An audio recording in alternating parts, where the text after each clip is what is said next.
Hello friends, this is Deepak Singh और आज हम टॉपिक डिस्कस करेंगे पॉवर्टी का। और पॉवर्टी में भी स्पेसिफिकली हम एक्सट्रीम पॉवर्टी का टॉपिक डिस्कस करेंगे।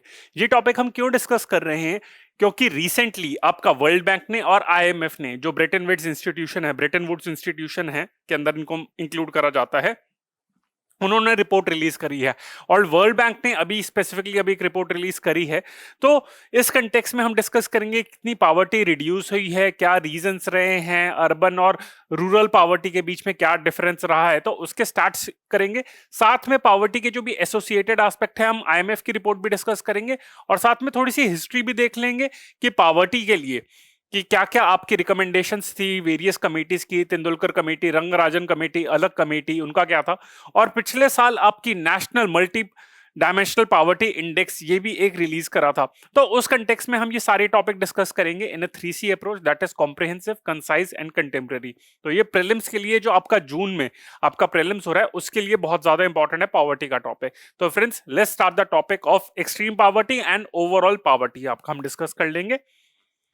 तो जैसे मैंने आपको बताया था कि वर्ल्ड बैंक ने आपका एक पॉलिसी पेपर रिलीज कराया, according to which extreme poverty in India is 12.3 percentage points lower in 2019 as compared to 2011।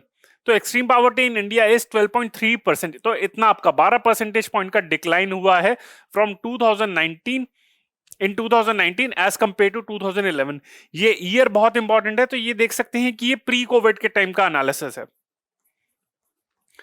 Covid में तो और ज्यादा इंपैक्ट रहा था। तो जो वर्ल्ड बैंक का जो ये पॉलिसी पेपर है, ये प्री कोविड ईयर को टारगेट कर रहे हैं, कोविड से पहले की पावर्टी को टारगेट कर रहा है। और जो आईएमएफ का, जो भी अभी थोड़ी देर में डिस्कस करूंगा, वो आपका कोविड टाइम पे की स्टडी है। तो अगेन 12 परसेंट पॉइंट का पॉवर्टी डिक्लाइन हुई है फ्रॉम 2011 टू 2019। तो ये बहुत अच्छी न्यूज है।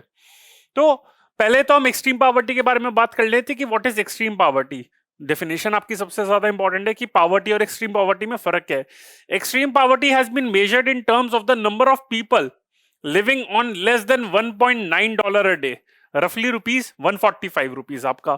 तो यानी कि ऑलमोस्ट $2 से कम पे जो लोग रह रहे होते हैं, वो एक्सट्रीम पावर्टी में पर डे की अगर बात करें, तो यानी कि 145 रुपए में अगर कोई इंसान अपना इतना अर्न कर रहा है पर डे में, अगर हम इंडिया में इसमें देखें, तो यानी कि आपकी 4500 से भी लेस आपकी सैलरी है पर मंथ एक इंसान की। और इसमें आप ऐड कर लें कि अगर डिपेंडेंट्स भी हैं आपका, तो यानी कि एक इंसान का या फिर उसके अंदर जो डिपेंडेंट भी होते हैं, अगर ओल्ड एज में अगर लोग हैं जो जॉब नहीं कर रहे, या फिर बच्चे हैं जो जॉब नहीं कर रहे, तो वो यानी कि आप लगा लो पूरी फैमिली भी अगर आपकी 5,000 रुपए में आपकी पूरा गुजारा कर रही है, तो ये आपका एक्सट्रीम पावर्टी की डेफिनेशन है। तो ये ध्यान रखना, $1.9 अ डे, ये आपकी एक्सट्रीम पावर्टी की डेफिनेशन है। So as I mention that कि ओवरऑल सिनेरियो क्या है इंडिया में, फिर मैं रूरल और अर्बन उसके बीच में डिफरेंसेस के बारे में बात करूंगा। Extreme poverty in India has declined by 12.3 percentage points between 2011 and 2019। तो ये अच्छी बात है, but at a rate that is significantly lower than the observed over the year 2004 to 2011। to 2004 से लेकर जो 2011 के बीच में जो डिक्लाइन हुआ था, वो बहुत ज्यादा हुआ था, सिग्निफिकेंट डिक्लाइन हुआ था। एंड इसका क्रेडिट एक बहुत मेजर स्कीम को जाता है, वो है एमजी नरेगा स्कीम। जो यूपीए गवर्नमेंट के टाइम पे ये स्कीम इंप्लीमेंट करी थी, एमजी नरेगा। तो इस स्कीम की वजह से आपका यहां पे 2004 से 2011 के बीच में ज्यादा सिग्निफिकेंट डिक्लाइन हुआ था as compare to the period of 2011 to 2019। But still 12% का डिक्लाइन भी काफी ज्यादा है। The poverty headcount rate has been decline from 22.5% to 10.2% between 2011 to 2019। तो 2011 में 22.5% पावर्टी हेडकाउंट की बात करें, तो यानी कि कितने लोग आपका बिलो पावर्टी और बिलो एक्सट्रीम पावर्टी लाइन के नीचे रहते थे आपके, तो 22.5% ऑफ द पॉपुलेशन आपकी इस पावर्टी लाइन $1.9 की आपकी जो पावर्टी लाइन है, उसके नीचे आपके रहते हैं आपके 2011 में। और अब वो जाके डिक्लाइन हो गया है, मैंने आपको बताया था 12.3 का, तो 22.5 से आपका 12.3 माइनस करेंगे तो 10.2%। तो 10.2% लोग हैं जो आपका इस टाइम पे 2019 में आपके इस पावर्टी लाइन के नीचे रहते थे, एक्सट्रीम पावर्टी लाइन के। तो ये तो ओवरऑल मैंने सिनेरियो बताया है। अब रूरल और अर्बन इंडिया का भी आपका, यानी कि भारत वर्सेस इंडिया की जो हम बात करते हैं उसके बारे में भी देख लेते हैं। So the poverty reduction rates in rural areas are higher than in urban area.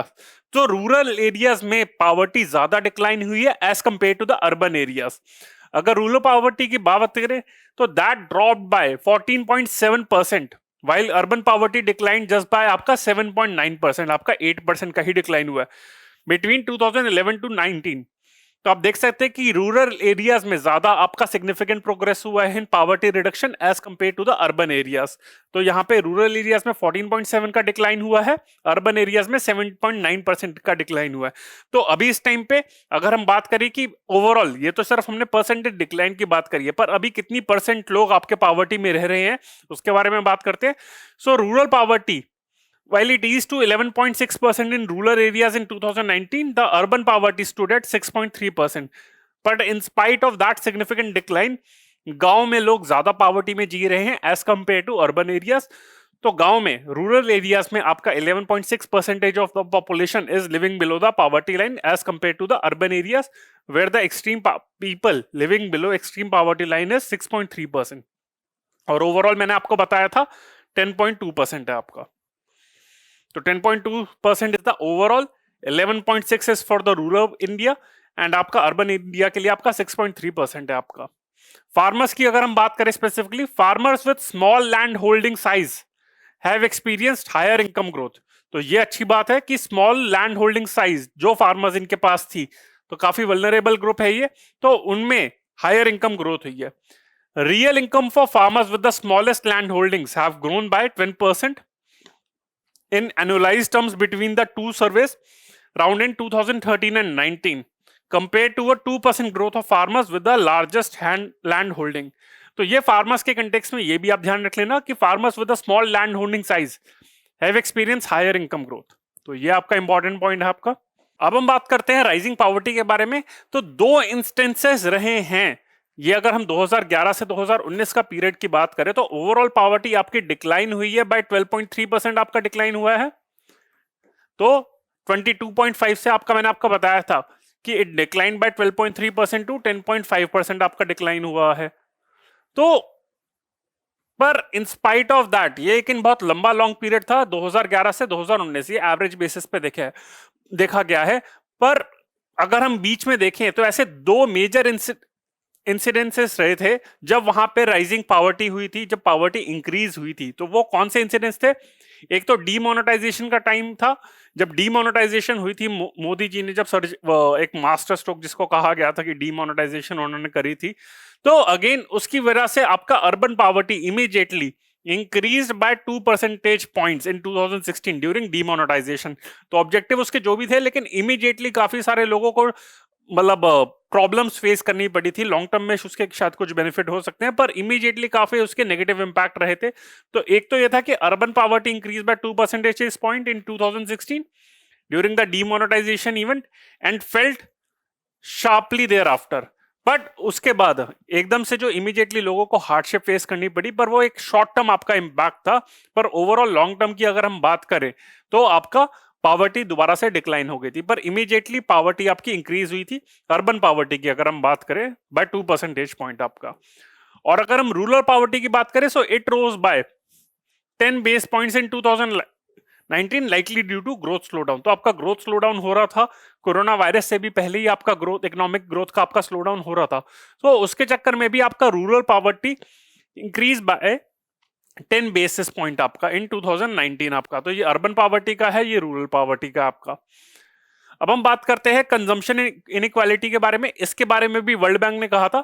So according to this world bank paper जो आपका अप्रैल 2022 को में आपका रिलीज करा गया है, so there has been a slight moderation in consumption inequality. There has been a slight moderation in consumption inequality since 2011, but by a margin smaller than what is reported in the unreleased 2017 NSS report. तो consumption inequality में आपका moderation witness करी गई है, but by a small margin than what is reported in the unreleased NSS report 2017. The paper observed that the consumption inequality in the country has eased after 2011 with barely any change between 2015 and 19. तो ये consumption inequality के बारे में भी आप देख लेना। तो ये तो वर्ल्ड बैंक के पेपर की फाइंडिंग्स होगी। अब हम बात करते हैं आईएमएफ के पेपर के बारे में। तो अभी थोड़े टाइम पहले ही, कुछ हफ्ते पहले ही भी आपका इंटरनेशनल मॉनेटरी फंड जो है आपका, ये भी आपका ब्रेटन वुड इंस्टीट्यूशन के अंदर आता है, आपका वर्ल्ड बैंक और आईएमएफ। तो ये आपका with in a short span आपके दूसरा ऐसा पीरियड है जिसने कोई मल्टीलेटरल एजेंसी ने जिसने पॉवर्टी रिडक्शन के बारे में बात करी है। इनफैक्ट अभी तो कुछ टाइम पहले ही आईएमएफ ने आपकी जो प्रधानमंत्री कृषि आपका जो ग्राम अन्न योजना है उसको काफी अप्रिशिएट करा था कि उसकी वजह से पॉवर्टी पे काफी इंपैक्ट रहा था। तो उस पे तो आईएमएफ ने कहा ही था। साथ में आईएमएफ के जो पेपर है उसके बारे में भी देख लेते हैं। So this IMF working paper was authored by आपका इकोनॉमिस्ट सुरजीत भल्ला, करण भसीन एंड अरविंद वर्मानी, आपके ये जो मेजर इकोनॉमिस्ट हैं, and they suggested that the extreme poverty in India was as low as 0.8% in 2019 and the country India managed to keep it at that level in 2020 also. तो world bank के हिसाब से extreme poverty आपकी 2019 में है 10.2%। ये 2019 में उसने वर्ल्ड बैंक ने मेंशन करा था। पर आईएमएफ का जो वर्किंग पेपर है उसके अकॉर्डिंग है ये आपकी 0.8%, not only in 2019 but also in 2020 when coronavirus hit. Despite the pandemic, by resorting to food transfers through the प्रधानमंत्री गरीब कल्याण योजना। तो जो प्रधानमंत्री गरीब कल्याण योजना है इसकी वजह से पॉवर्टी रिडक्शन पे काफी आपका कंट्रोल रहा।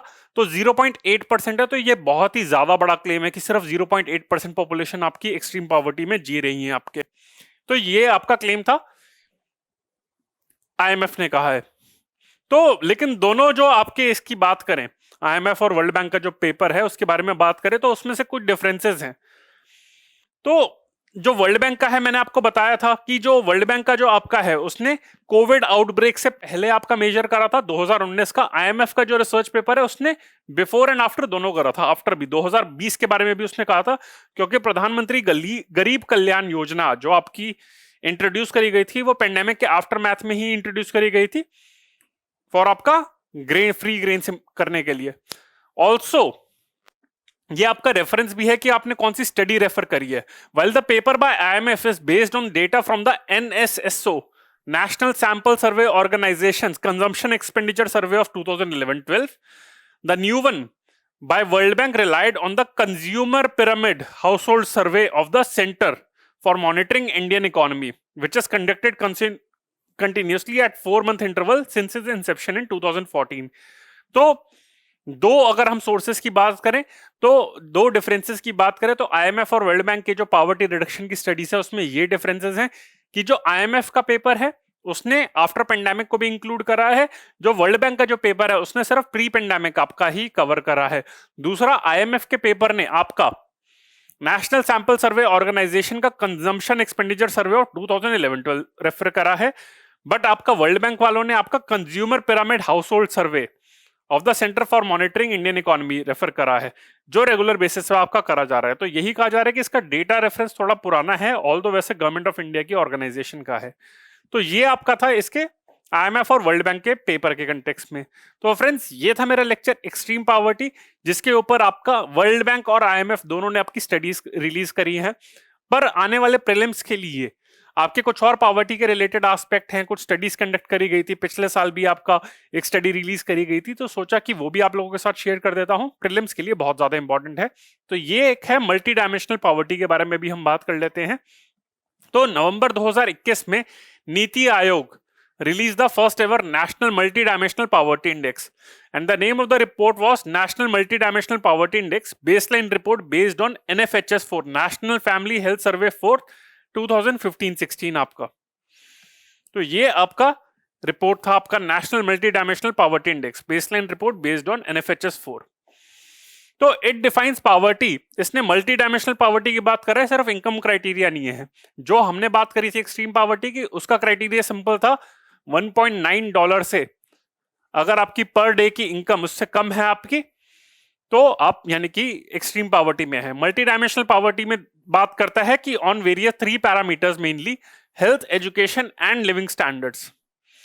The conventional method required defining a poverty line first, which the C. Rangarajan committee had estimated in 2014 is to be ₹972 a month per person in rural areas and rupees 1407 a month per person in urban areas at 2011-12 prices. तो ये तो आपका conventional था जो Tendulkar committee का था, फिर उसके बाद सी रंगराजन कमेटी आई थी। तो 970 रुपए अ मंथ पर पर्सन, तो यानी कि आपका दिन का हो गया आपका 32 रुपए 33 रुपए हो गया इन रूरल एरियाज, एंड आपका 1400, चलो अगर 1500 पे भी राउंड कर लें आपका, तो यानी कि आपका 50 रुपए आपका पर डे पर पर्सन इन अर्बन एरियाज। तो ये आपका एक्सट्रीम पॉवर्टी का था। इसका ऑब्जेक्टिव क्या था? जो स्टडी रिलीज करी गई थी नवंबर 2021 में, according to global MPI 2021, India's rank is 66 out of 109 countries. तो ये आपका ग्लोबल एमपीआई 2021 है। अगेन ये भी प्रीलिम्स के लिए इंपॉर्टेंट है कि इंडिया की रैंक आपकी 66 है out of 109 countries. This national MPI project is aim to create global aligned yet customized Indian MPI so as to ensure that कि ओवरऑल हम इसको इंडियन कंडीशंस के अकॉर्डिंग जज करें। स्टेट्स को भी अगर हम रैंक करेंगे तो उसके बेसिस पे हम रिफॉर्म्स इनिशिएट कर सकते हैं, ताकि ओवरऑल हम ग्लोबल एमपीआई में भी अच्छा परफॉर्म करें, उस पर भी हमारी रैंकिंग इंप्रूव हो। सो नीति आयोग ने ये रिलीज करा था। And again Niti Aayog has also constituted an inter ministerial MPI coordination committee to discuss to monitor the each indicator. आपका बॉडी मैंने आपको बताया था, it has been developed by Niti Aayog in along with आपका 12 line ministries and the index publishing agencies Oxford University's Oxford Poverty and Human Development Indices Initiative and UNDP UN development program. तो नीति आयोग ने 12 line ministries के साथ and along with आपका Oxford poverty and human development initiative OPHI, Oxford poverty and human development initiative and UNDP, तो इनके साथ मिलकर ये पब्लिश करा है। तो अगेन इस पे क्वेश्चन आ सकता है कि फॉर एग्जांपल एक one statement can be asked that which of the following ministries have और which of the following agencies have together publish the India first आपका मल्टी डायमेंशनल पॉवर्टी इंडेक्स। तो उसमें आ सकता है नीति आयोग, OPHI, आपका UNDP। तो आपसे पूछ सकते हैं वेदर 1 और 2, 2 और 3, 1 और 3 और ऑल ऑफ द अबव। तो इसमें आपका करेक्ट आंसर होगा ऑल ऑफ द अबव। तो मैंने आपको बताया था ये सारी आपकी मिनिस्ट्रीज हैं, आपकी बहुत सारी। नीति आयोग तो है ही, साथ में और भी आपकी मिनिस्ट्रीज हैं along with that UNDP and Oxford poverty and human development initiative. तो ये सारी आपकी बॉडीज हैं। इसकी डायमेंशन के बारे में अगर हम बात करें, so this is calculated using 12 indicators and these have been grouped under 3 dimensions, namely health, education and standard of living। तो 12 indicators हो गए, nutrition, child and adolescent mortality, आपका years of schooling, drinking water, electricity वगैरह। तो ये आपके 12 indicators हैं and these have been grouped under 3 categories, health, education and standard of living. तो अगर हम इसकी बात करें, हेल्थ की बात करें, तो इसको वेटेज दी गई है 1/3 को, एजुकेशन को 1/3 एंड आपका स्टैंडर्ड ऑफ लिविंग को 1/3। हेल्थ की बात करें तो आपका न्यूट्रिशन आता है, child and adolescent mortality and antenatal care. Nutrition का मतलब है a household is considered deprive if any child between the age of 0 to 59 month, यानी कि 0 से 5 साल से पहले तक, और women between the age of 15 to 49 years, और man between the age of 15 to 54 years. तो चाइल्ड की डेफिनेशन यहां पे अगर न्यूट्रिशन की बात करें तो 0 to 5 ईयर्स है। वुमेन की बात करें आपकी तो 15 to 49 ईयर्स है आपकी, एंड अगर मैन की बात करें 15 to 54 years, for whom nutritional information is available is found to be undernourished. तो ये ध्यान रखना कि न्यूट्रिशन के टाइम पे आपका चाइल्ड की 0 to 5 ईयर्स, वुमेन की आपकी 15 to 49 एंड मैन की 15 to 54 ईयर्स आपकी है। Child and adolescent mortality, that means a child adolescent under the age of 18 years of age has died in the family in the 5-year period preceding the survey।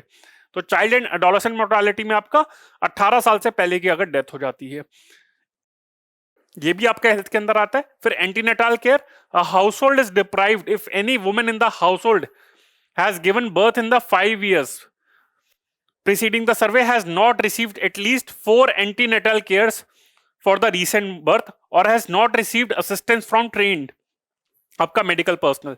तो आपका एंटीनेटाल care में यानी कि आपका pregnancy के time पे आपकी जो केयर होती है, तो उसके अकॉर्डिंग ये है कि आपका अगर किसी वुमेन को आपका 4 आपकी विजिट्स एंटीनेटाल आपके जो होती हैं विजिट्स होती हैं आपकी, वो आप उसको नहीं उसने करी, तो यानी कि आपका वो डिप्राइव्ड है। तो ये न्यूट्रिशन का आपका क्राइटेरिया हो गया। अंडर नरिशमेंट का एज मैंने आपको बता दी है, चाइल्ड एंड एडोलेसेंट मोर्टालिटी में एज बता दी है, और एंटीनेटल केयर में आपका 4 एंटीनेटल केयर विजिट्स आपकी होनी चाहिए। तो ये तो हो गए हेल्थ के इंडिकेटर्स हो गए आपके। मैंने आपको बताया था 12 इंडिकेटर्स अक्रॉस 3 डायमेंशन, तो पहली डायमेंशन हमने हेल्थ की तो कर ली। अब एजुकेशन की बात करते हैं आपका। Years of schooling and school attendance. Years of schooling, not even one member of the household age 10 years और older has completed 6 years of schooling.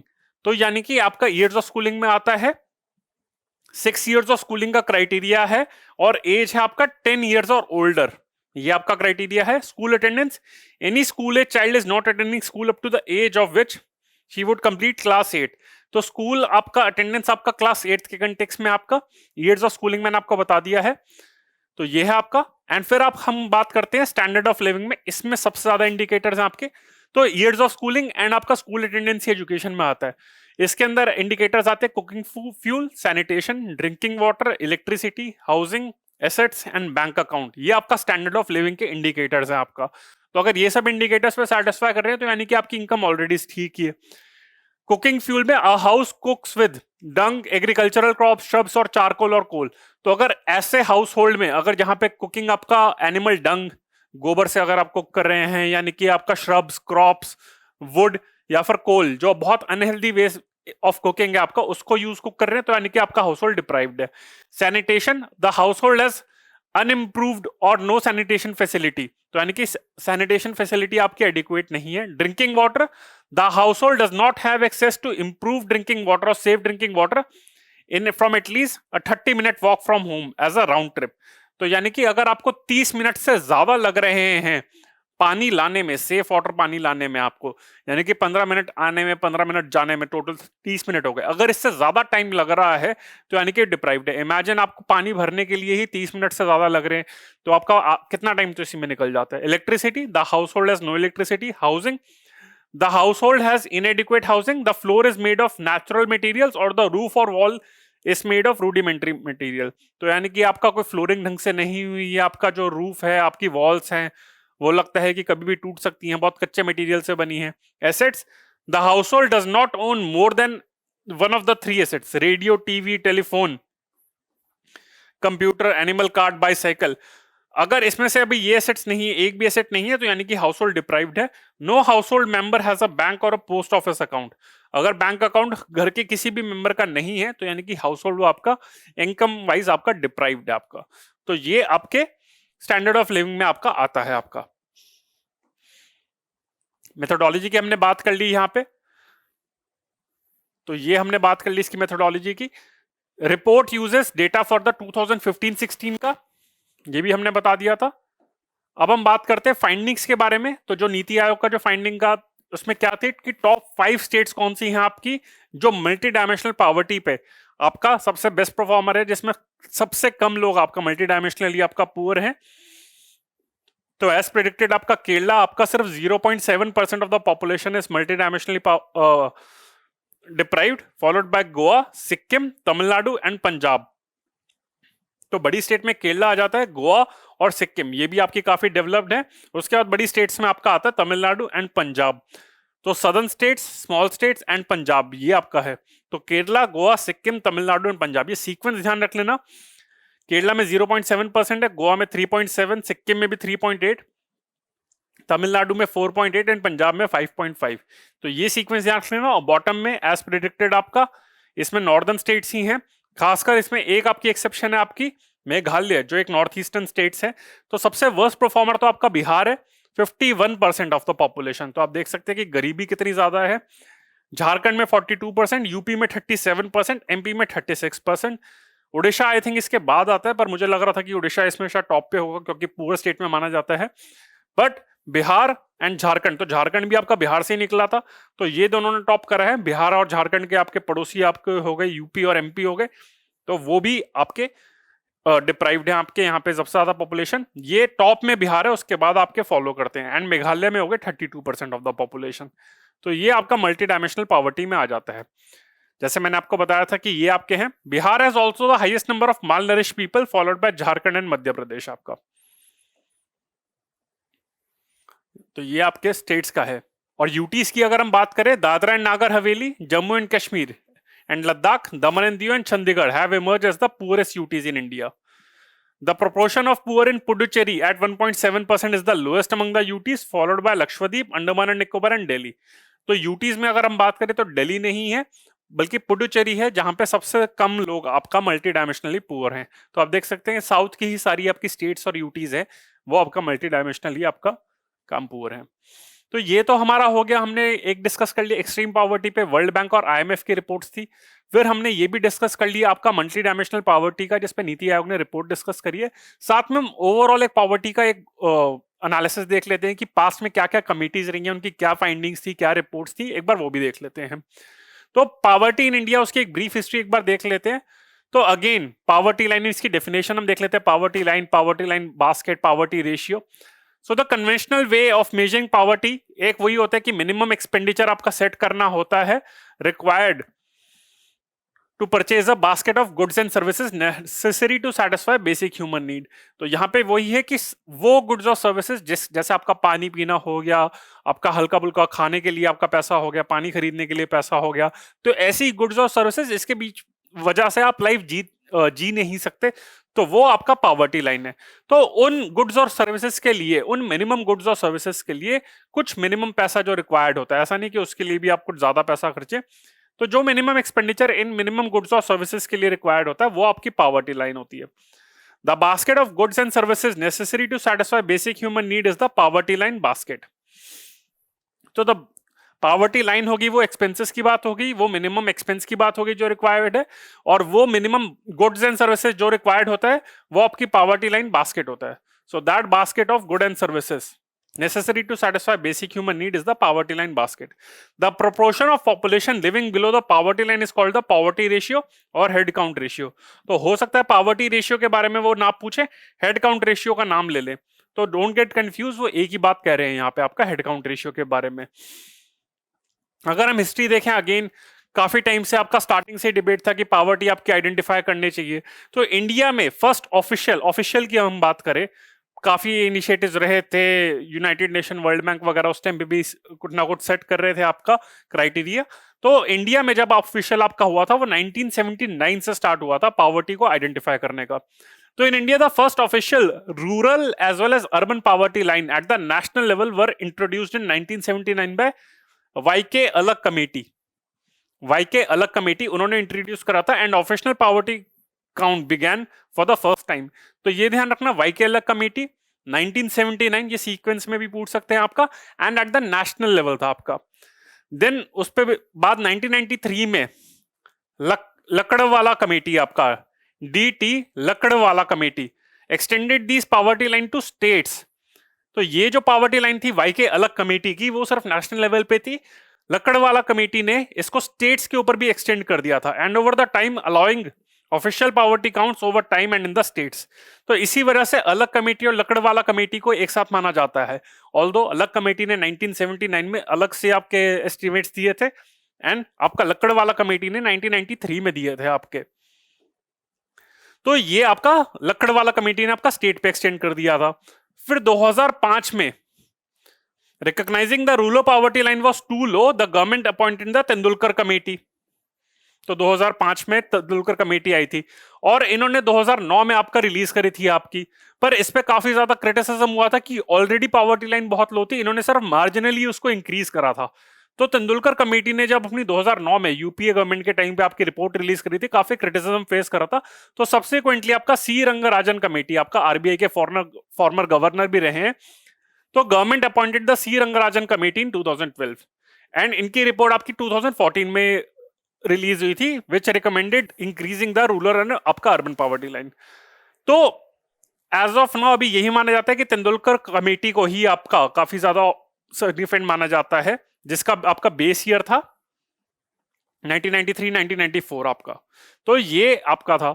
अब हम rural poverty line eight 2011-12 prices अगर हम देखें, तो मैंने आपको बताया था कि अलग कमेटी, ये आपके ईयर ध्यान रख लेना, अलग कमेटी आपका 1979 था, लकड़वाला आपका 1993 था, तेंदुलकर आपके 2005 में आए थे, एंड रंगराजन आपका 2014 में इसकी रिपोर्ट रिलीज हुई थी, 2012-2014।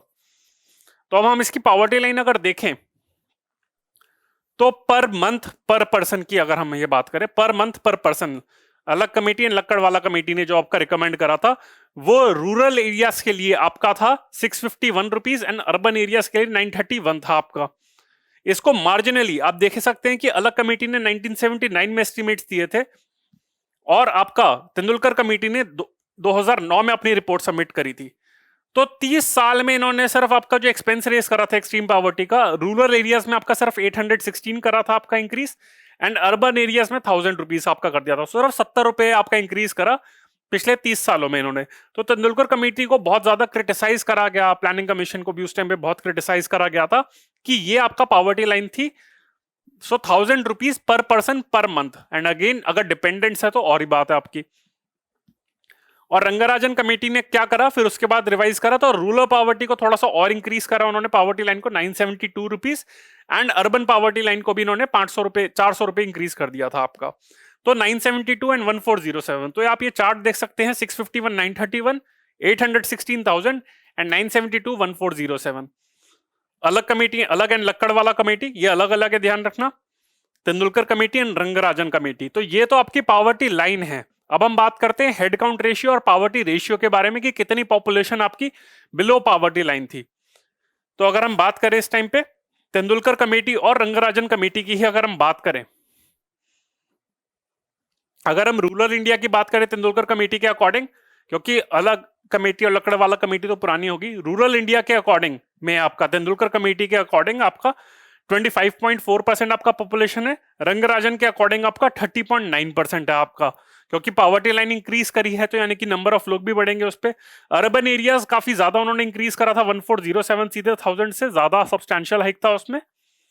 तो रूरल एरियाज में आपका तेंदुलकर कमेटी के अकॉर्डिंग अर्बन एरियाज में आपका 13.7% पॉपुलेशन थी और रंगराजन कमेटी के अकॉर्डिंग आपका 26.4% था। और ओवरऑल अगर बात करें तो तेंदुलकर कमेटी के अकॉर्डिंग आपका 21.9% था, रंगराजन कमेटी का अकॉर्डिंग आपका 29.5% था। तो लेकिन इसी वजह से रंगराजन कमेटी ने क्राइटेरिया स्लाइटली आपका इंक्रीज कर दिया था, हाई कर दिया था। तो इसी वजह से गवर्नमेंट को थोड़ी प्रॉब्लम हो रही थी रिकमेंडेशन एक्सेप्ट करने में, क्योंकि अगर एक्सेप्ट कर लेंगे तो यानी कि उनको सब्सिडी ज्यादा देनी पड़ेगी गरीब लोगों को, तो वो आपका एक्सपेंसेस काफी ज्यादा बढ़ जाएंगे। तो ये ध्यान रखना, ओवरऑल बेसिस पे 21.9 is according to Tendulkar committee and Rangarajan committee के अकॉर्डिंग आपका 29.5। तो 22 आपका अगर रफ माने एंड 30 आपका माने, तो ये आपका है। पर इस पे भी कहा जाता है कि थोड़ा सा आर्ग्यूमेंट दिया जाता है, क्रिटिसिज्म दिया जाता है कि instead of going by this, तो आपका जो वर्ल्ड बैंक है, वर्ल्ड बैंक एक और क्राइटेरिया फॉलो करता है। ये कहा जाता है कि इन पॉवर्टी लाइंस में इतनी ज्यादा टाइम तो हम स्पेंड कर देते हैं पॉवर्टी लाइंस में, it's better to focus on the economic progress of bottom 30 to 40% of the population over time. अगर इन लोअर 30% 40% को अगर हम टारगेट करें, इनकी इनकम इंक्रीज करें, तो अपने आप ही इकोनॉमिक ग्रोथ हो जाएगी। In fact world bank has also adopted this approach, it tracks the incomes of the bottom 40%. But the main limitation of this approach is that it will not allow us to answer questions such as how far we have eliminated poverty or by how much we have reduced it. तो यही कहा जाता है, instead of poverty line, it's better to track the progress of bottom 30 to 40% of the population. और साथ में ये भी कहा जाता है कि सोशियो इकोनॉमिक कास्ट सेंसस को भी यूज करा जाए एज अ ऑल्टरनेटिव। बट इसमें भी है कि ओवरऑल इनकम और एक्सपेंसेस पे, अगेन इसका भी अभी डेटा अभी रिलीज नहीं करा गया है सोशियो इकोनॉमिक कास्ट सेंसस का, तो बिकॉज लगता है कि शायद कुछ कंट्रोवर्सी हो जाएगी, तो उसके चक्कर में भी लगता है कि इसमें भी काफी सारी इंफॉर्मेशन हमें मिलेंगी नहीं ओवरऑल इकोनॉमिक एक्सपेंडिचर के कंटेक्स्ट में। तो इसी वजह से इसको भी हम फॉलो करते हैं। तो यही है, या तो एक तेंदुलकर और रंगराजन कमेटी को फॉलो करे, या रंगराजन कमेटी को फॉलो करे, या तेंदुलकर कमेटी को, या track the progress of bottom 30%, और या फिर सोशियो इकोनॉमिक कास्ट सेंसस वाली चीजों को फॉलो करे। तो ये ऑप्शंस है पॉवर्टी मेजर करने के लिए। और लास्ट आपका हो गया मल्टी डायमेंशनल पॉवर्टी इंडेक्स आपका। तो फ्रेंड्स, ये था मेरा लेक्चर आपका पॉवर्टी के ऊपर। तो हमने इसमें बात करी, वर्ल्ड बैंक का टॉपिक हमने डिस्कस करा, जो उसकी पॉलिसी रिपोर्ट रिलीज करी थी। आईएमएफ की आपकी जो पॉलिसी पेपर रिलीज करा है अप्रैल 2022 में वर्ल्ड बैंक और आईएमएफ का, उसके बीच में कंपैरिजन।